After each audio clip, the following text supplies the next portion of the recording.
about the so-called bill, criminal justice reforms. And frankly, with this kind of turnout, you can tell how important this is for all New Yorkers. I want to welcome Leader Flanagan, my colleague in the Senate, and the rest of his colleagues from the Senate for being here.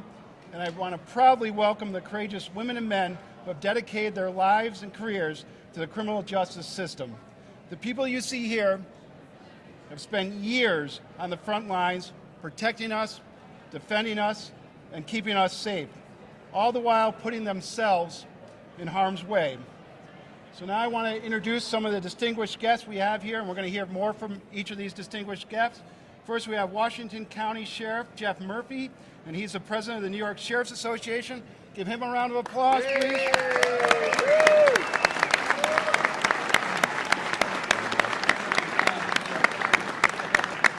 We have the Suffolk County Sheriff, Dr. Earl Tulin, Jr. A round of applause. Thank you, Sheriff.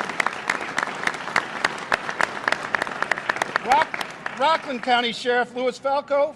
Hey, Greece Police Chief Patrick Phelan, President of the New York State Association of Chiefs of Police.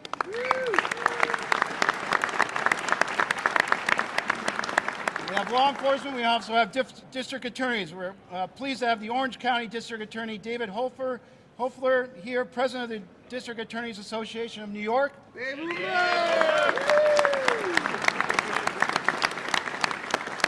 Mary Pat Donnelly, who was good enough to join us for a press conference a few weeks ago, the Rensselaer County District Attorney. Thank you for being here.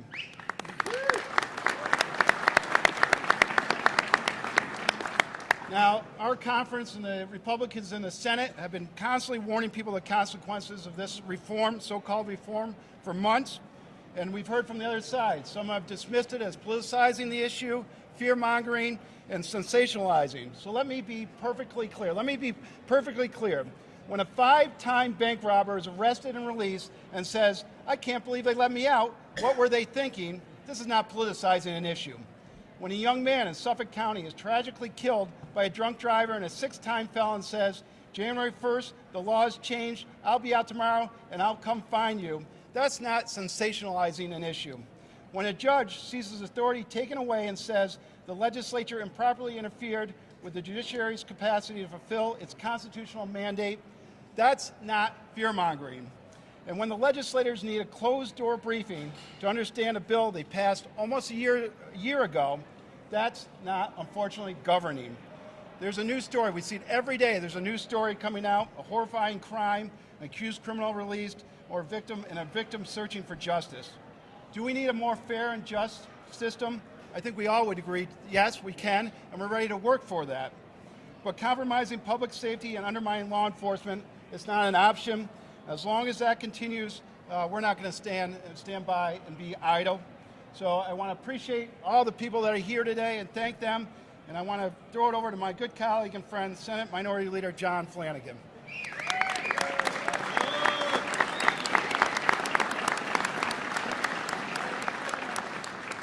All right, good morning. Good morning. I want to make sure everyone can hear us.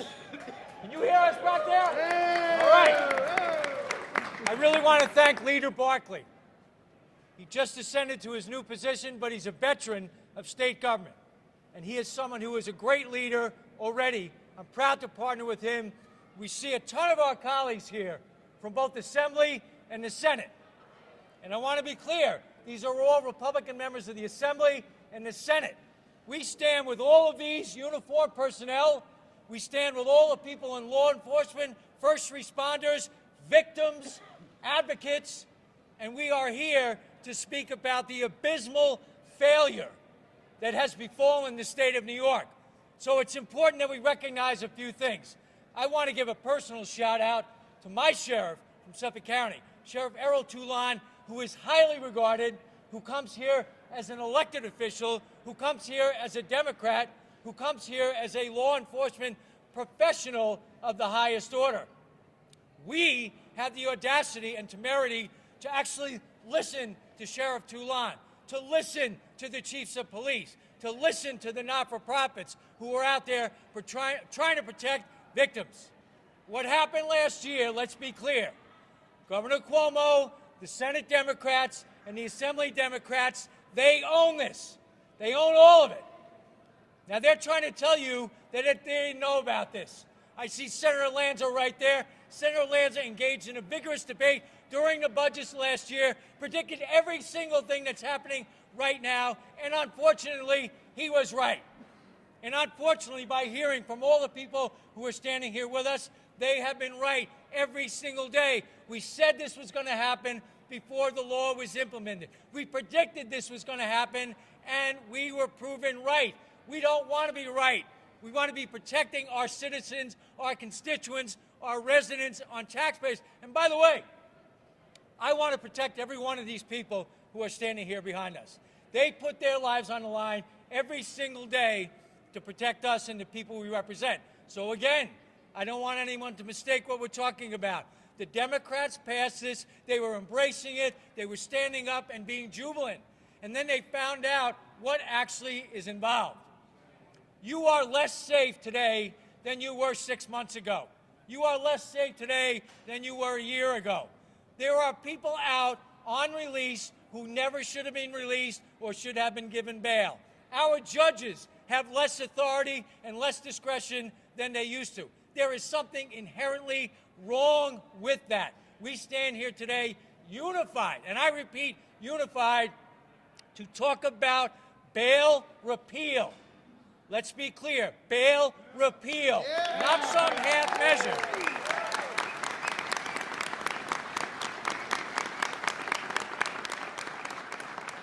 I'm going to say it again, repeal. We can achieve reform, but you have to sit down, act like adults, negotiate, compromise, and some of it's going to be hard, and that's okay.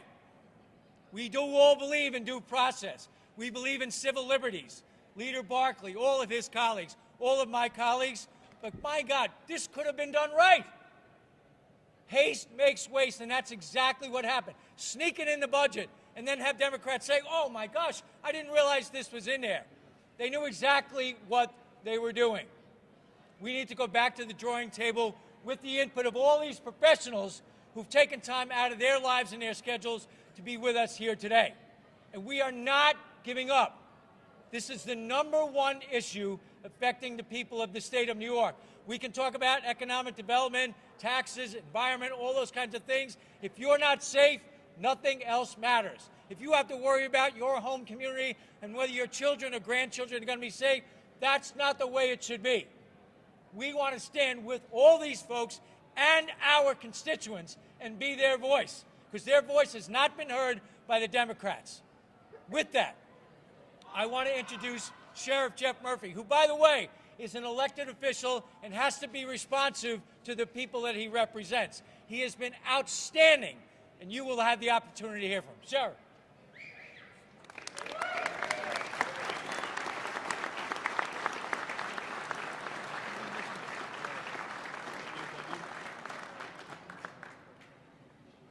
Thank you, Senator. I don't know if I can be as loud as a senator. But we come here today united as law enforcement professionals from around the state. In early January, like many of the people you see behind me, I was concerned about bail reform and what it would bring. We feared that it would bring danger to communities, and that's exactly what has happened. So early on, I started a Facebook page called Repeal Bail Reform. In just 3 weeks, we had 165,000 people join that group. I think that's pretty indicative that people are afraid. They're scared what's going on in their communities and in their state. It also became apparent that we were unable to track so many cases that have happened around the state. The whole intent of that page was to share stories of people who are arrested, reoffend, and then are set free and then create or cause another crime.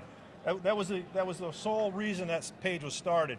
And it's done that, but we can't keep up with how many cases there are. That's the sad truth. Within 1 week, and as the Assemblyman said, within 1 week, we saw a bank robber in Albany be released from custody after robbing a bank. And that set the tone for what was to come. Then we saw the serial bank robber in New York City who robbed 5 banks, as the Assemblyman said, and couldn't believe and exclaimed that, I can't believe they're letting me out. We saw the Burberry bandit who was in jail for robbing a bank be released. And yes, of course, he robbed another bank. Then there was other outrageous releases. A man accused of manslaughter for strangling his girlfriend here in Albany was released due to bail reform. A man being held in Syracuse for a shooting death of his girlfriend was released courtesy of bail reform. We've had one death attributed to bail reform is too many, but there'll be others if this law is not changed. In fact, Adil Gonzalez, an 85-year-old man in Brooklyn, he was stabbed to death on January 23, 2020 by a woman who was released under bail reform from a domestic violence case. An 83-year-old woman walking with a cane on the Lower East Side was attacked and robbed of her purse by a man with 14 previous arrests, including 6 prior robbery cases. Does that sound like a minor offense to any of you? She fought hard with the man, but he was released. What impact does bail reform have on our children? Well, in Chilai, New York, a man was charged with not a qualifying offense under bail reform, and he was immediately released. And by the way, that charge was unlawful surveillance. He was allegedly attempting to film a 9-year-old girl in her bedroom. He was immediately released. I've never thought in my 40 years in law enforcement I'd see somebody arrested for trying to film a 9-year-old girl in her bedroom and be released. In Ontario County, a man shared photographs of a naked female child, age 10. He was immediately released. In Catskill, a man allegedly had 508 charges of possession of sexual performance by a child. He faced 2,000 years in jail. He was released under bail reform. The list goes on, and basically there's an outrage every day. Some days there's multiple outrages. We have an opioid crisis in the state. Everyone agrees with that. Does it make any sense that a woman in Ulster County was released after selling a fatal dose of fentanyl to a person? Or the members of a Dominican Republic fentanyl ring were arrested with $7 million worth of fentanyl. They were immediately released. Included 3 of those were in the country illegally. There are literally too many cases to keep track of, but we're certainly trying. We simply want safe communities, and that's the cornerstone of our careers. We've seen in New York City, we've been told to be patient. We've seen in New York City that this January there's been more serious crime this January than in the last 5 years. I think that speaks for itself. I appreciate everyone asking us to come here today. We want to be unified with a voice. We want to be wrong, like was said, but unfortunately, as each day goes on, we see more and more of these cases. We simply ask that we can sit down with the majority leaders and we can come up with a solution that's fair to the defendants and fair to the public. Thank you very much.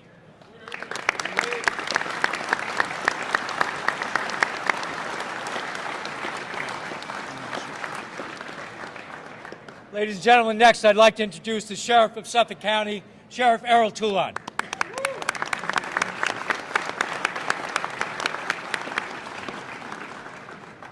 I'd like to thank Sheriff Murphy for inviting me to speak today. I appreciate his leadership and everything that he's done for the New York Sheriff's Association. I'm Dr. Errol D. Toulon, Jr., and I'm proud to serve as a Sheriff of Suffolk County. Prior to assuming this role, I worked 25 years on Rikers Island, completing my career as a Deputy Commissioner of Operations. So I have over 30 years of law enforcement experience. All of us standing here today understand that there are some long-standing inequities throughout our criminal justice system. There are a disproportionate number of poor individuals and minorities in jail and prison throughout New York and the nation. But I am here to say that bail reform in its current form will not solve our problem here in New York State. I believe it is hurting the poor, minorities, and crime victims, and negatively impacting the quality of life of New Yorkers. I have long stated that we do not need to reform certain aspects of the criminal justice system, but our focus should be on deterring crime by doing the hard work of focusing on dysfunctional human services systems that are failing many of our state's residents. We are failing our children, failing the poor, failing our minority and immigrant communities, the very same people that bail reform advocates seek to help. Without appropriate intervention to address underlying criminogenic factors, these individuals will cycle in and out of our incarceration throughout their lives, and bail reform will do nothing to address the root of their contact with the criminal justice system. As a society, we have failed these individuals over many decades through misguided public policies and a lack of political will to tackle the complex human service needs of many of our residents. Bail reform must be amended immediately to give judges the discretion to determine whether bail is appropriate or not. Bail must be amended to ensure that dangerous, repeat offenders are not released from court back into their homes and communities where there's a potential for reharming victims and witnesses in the community. In closing, I hope the lawmakers will show some respect and due consideration for the thoughts and expertise being offered here today by sheriffs and district attorneys across New York State. Thank you and God bless you.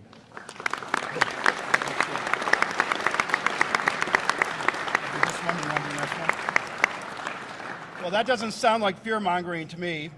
Next, we have the Greece Police Chief, Patrick Phelan. He's the president of the New York State Association of Chief of Police. Chief?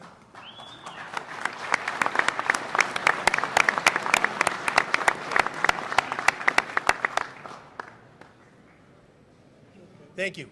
I think I can be as loud as Mr. Flanagan. We're both Irish. Today we stand here in a place where most things are about politics. We stand here with a message that has nothing to do with politics. Standing behind me, my brothers and sisters in blue, are Democrats, Republicans, Independents. We all get up every day with one mission: to keep our communities safe. That's why we're here, with a plea for public safety. That is what this is about.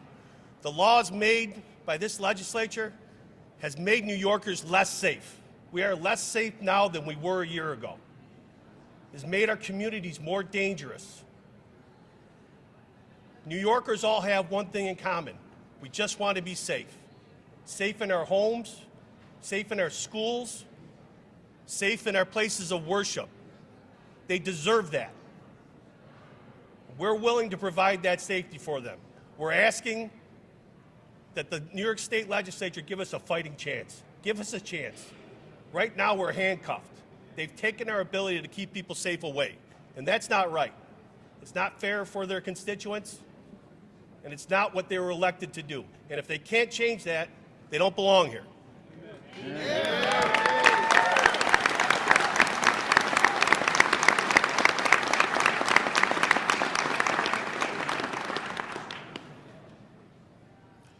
We're asking that reasonable people come to reasonable conclusions.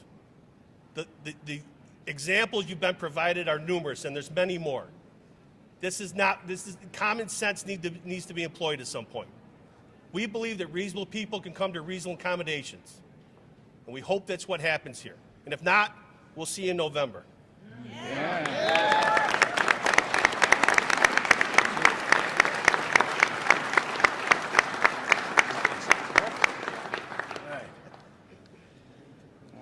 Got to make sure I get this right now. Of course, we want to hear from our district attorneys. We are fortunate to have the Orange County District Attorney with us today. District Attorney Hubler, thank you.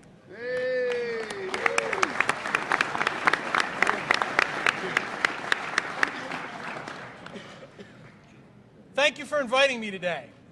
It's high time that somebody puts victims and law enforcement first. Thank you.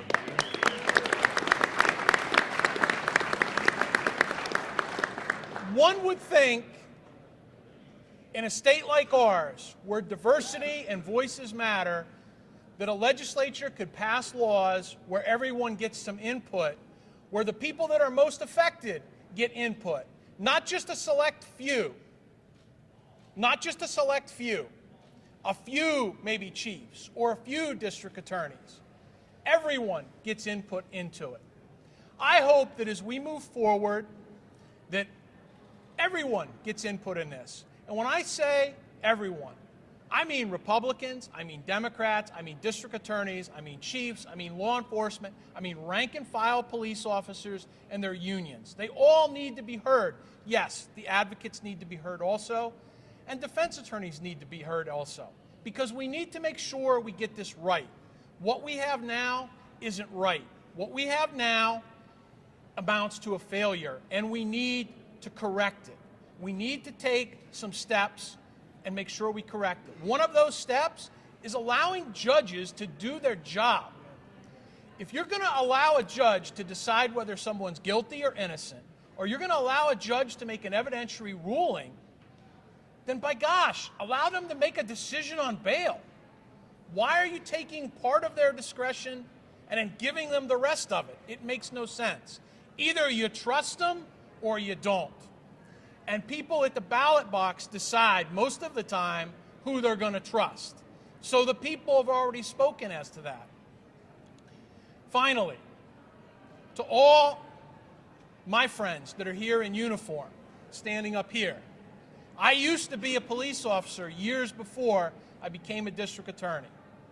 Their voices on what they think have to be heard, and they can't be heard after the fact. So I applaud everyone here today for listening to them, and I thank you for inviting me. Let's go for a safer New York and make some reasonable changes with some reasonable reform to make a fair system. Thank you.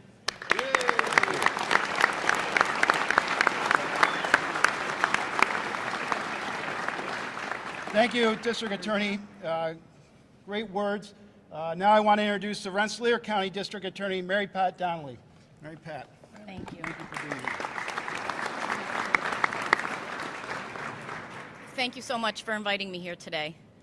This is an issue that we have long been concerned about. We are 30 days in, and all of the concerns that the DA's Association and the law enforcement officers expressed starting last April have come to fruition. You've heard the stories about the offenders being released back into the community after the police arrest them. What you're not hearing is the emboldening character that is being brought about as a result of these laws. The men and women behind me can tell you that on the streets they're being told, go ahead, take me in, I'll be back out in an hour. We're seeing an actual change in the way these criminals are thinking. Bank robbers, they have a plan. They're going to rob a bank and they're going to get some money, and they're going to rob a bank till they succeed. Domestic violence abusers are saying to their victims, and we're hearing this from the advocates, go ahead, call the cops, I'll be back and I'll get you the next time. Drug dealers, they've got a B team now. They know when we come in and sweep them up, they're going to put the next group right in place. So our criminals are being empowered by this legislation, and I know that was not the intent of this legislation. And I know that the DA's Association and all these men and women behind me support what was the intent, which was to make sure that nobody sits in jail because they're poor, to make sure that nobody takes a plea before they have a chance to look at the evidence. We support criminal justice reform. We support the rights of the accused, but we need to do it in a way that prioritizes public safety, and that is not what has happened here. They need to call us to the table so that we can explain how this is happening day to day. Thank you all for listening. Thank you.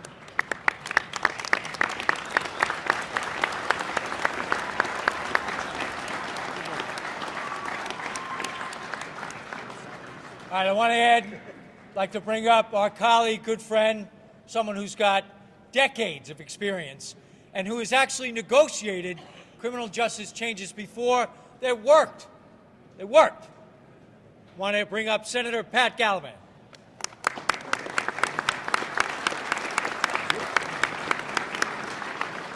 Thanks. We're 35 days into this disaster that we knew would happen.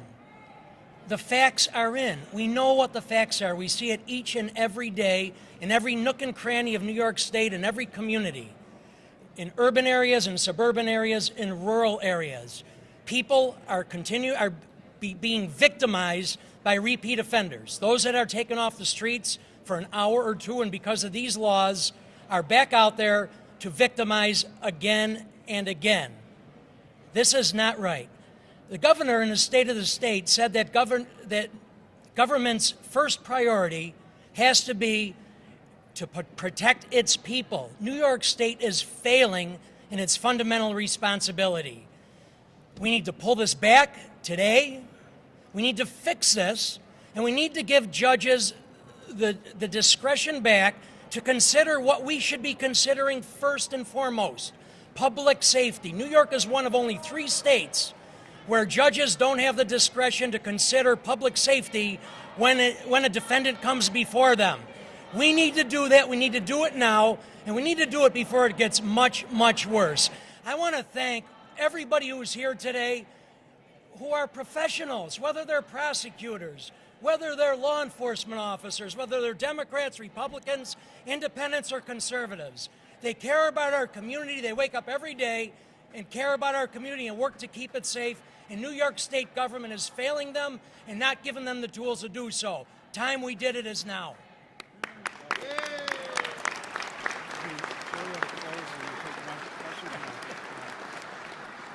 Thank you, Senator. Great comments. To close, we have Joe Giglio, who's spent a lifetime in law enforcement arena and has been our point man, has been tirelessly working on this bail reform issue.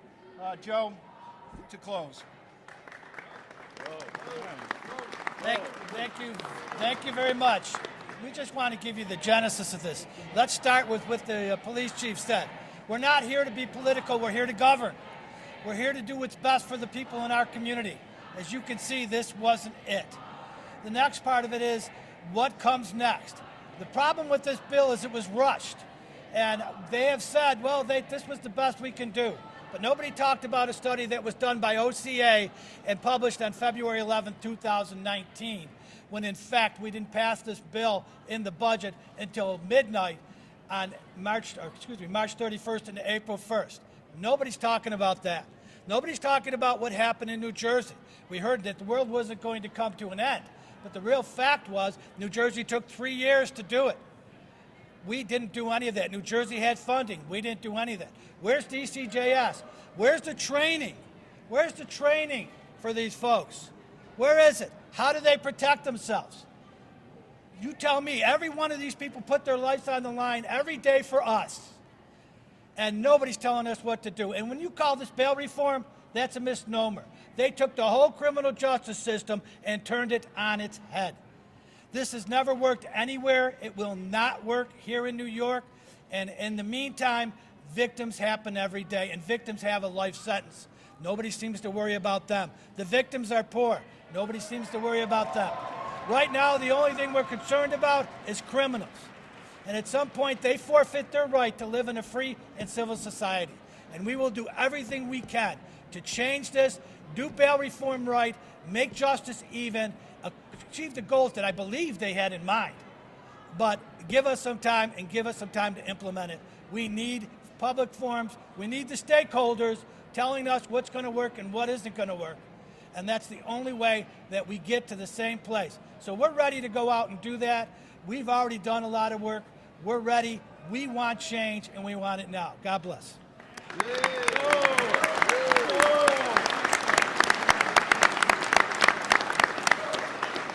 Thank you to all of our colleagues in law enforcement, to my colleagues in the Assembly and the Senate. And think about it. There's something basically wrong when a domestic violence advocate is meeting with a victim and they have to worry about whether or not their conversation is confidential. That's what this law has wrought. That's what happens when you don't seek the input of the professionals who are on the front lines every day. In this case, it's the old adage, see no evil, hear no evil, speak no evil. The Democrats are not listening. We are more than willing to work on these issues. I want to thank Leader Barkley. And with that, any questions?